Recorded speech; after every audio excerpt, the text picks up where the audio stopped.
This question was asked in AIMS 2013. एक ball है 3 kg की, वो 10 मीटर पर सेकंड की स्पीड से मूव कर रही है और 60 डिग्री एंगल के साथ में इस सरफेस को हिट करती है। बॉल जो है वो 0.2 सेकंड तक इस सरफेस के इंटरेक्शन में रहती है और उसके बाद में ऐसे चले जाती है। क्या इस बॉल का मोमेंटम चेंज हो रहा है? हाँ, इस बॉल का मोमेंटम चेंज हो रहा है। अगर बॉल का मोमेंटम चेंज हो रहा है तो बॉल पर फोर्स लग रहा होगा, और फोर्स कौन लगा रहा है? ये बॉल लगा रही है। कितने समय तक भी लगाएगी? जितने समय तक वो बॉल उसके कांटेक्ट में थी। तो मैं basically force is equal to change in momentum upon change in time लगाना चाह रहा हूँ। तो पहले बॉल जो है वो ऐसे जा रही थी, ये देखिए, और कितनी स्पीड से जा रही थी? 10 मीटर पर सेकंड की स्पीड से। अब देखिए, अगर ये एंगल 60 डिग्री है तो ये एंगल 30 डिग्री होगा, और ये एंगल भी 30 डिग्री होगा। मतलब this angle should be equal to 30 degree. Once again, ये 60 है, ये 30 होगा, ये लाइन और ये लाइन पैरेलल हो गई तो ये 30 डिग्री हो गया। तो मैं इस तरफ मोमेंटम लिख देता हूँ, एक इस तरफ मोमेंटम लिख देता हूँ और एक इस तरफ मोमेंटम लिख देता हूँ।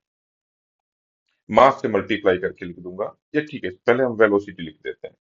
तो वेलोसिटी ये हो जाएगी 10 cos 30, और यहाँ पर हो जाएगी 10 sin 30। So this will be equal to 10 cos 30 का मतलब है √3/2, so which comes out to be 5√3।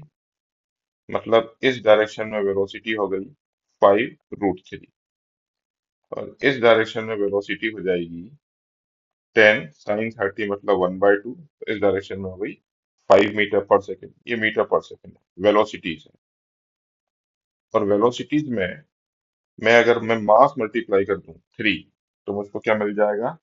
Change in momentum. तो मैं इसका डायग्राम ऐसे बना देता हूँ। मैं इसमें 3 मल्टीप्लाई करके मोमेंटम ही लिख रहा हूँ। 3 मल्टीप्लाई कर दिया तो दिस इज 15√3, और इसमें भी 3 मल्टीप्लाई करा तो this is 15। So what is initial momentum? Initial momentum is 15√3, direction है आई कैप, प्लस 15 डायरेक्शन है जे कैप। तो ये आपका इनिशियल मोमेंटम हो गया। उसके बाद में पार्टिकल ऐसे मूव कर रहा है, और ये एंगल 30 डिग्री है तो ये एंगल भी 30 डिग्री होगा। मतलब अब पार्टिकल जो है वो ऐसे मूव कर रहा है, और ये वाला जो एंगल दिया हुआ है वो 30 डिग्री दिया हुआ है। देख लीजिए,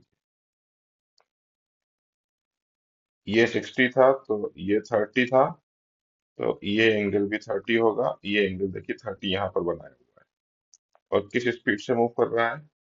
it is moving with speed 10 metre per second.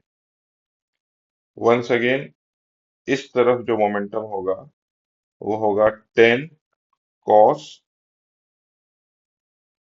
Velocity लिख रहा हूं मैं, 10 cos 30, और इस तरफ जो वेलोसिटी होगी वो होगी 10 sin 30। तो देखिए बिल्कुल वैसा का वैसे ही है, 10 cos 30 और 10 sin 60। मतलब ऊपर की तरफ मैं डायरेक्ट ऑफ मोमेंटम ही लिख रहा हूँ, 15 होगा, और इस तरफ जो मोमेंटम होगा वो 15√3 होगा। ये देखिए बिल्कुल वैसे का वैसे डायग्राम बनाया है। तो फाइनल मोमेंटम में लिख रहा हूँ 15√3 माइनस आई डायरेक्शन प्लस 15 जे के। तो force is change in momentum. Change in momentum मतलब final momentum minus initial momentum divided by time.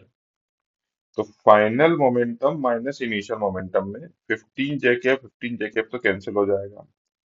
Final में नेगेटिव है, मतलब 15√3 minus I cap minus 15√3 I cap divided by time. और time कितना दिया हुआ है? 0.2 सेकेंड।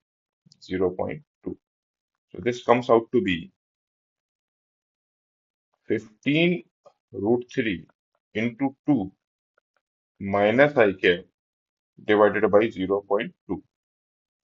तो यहाँ पर 0.2 है, ये 2 है, तो ये 10 हो गया, तो answer will be 150 √3। 150 √3 minus I direction में 150। अच्छा, इसमें सिर्फ मुझे मैग्नीट्यूड बताना है, so correct option is C. तो इसका आंसर सी है।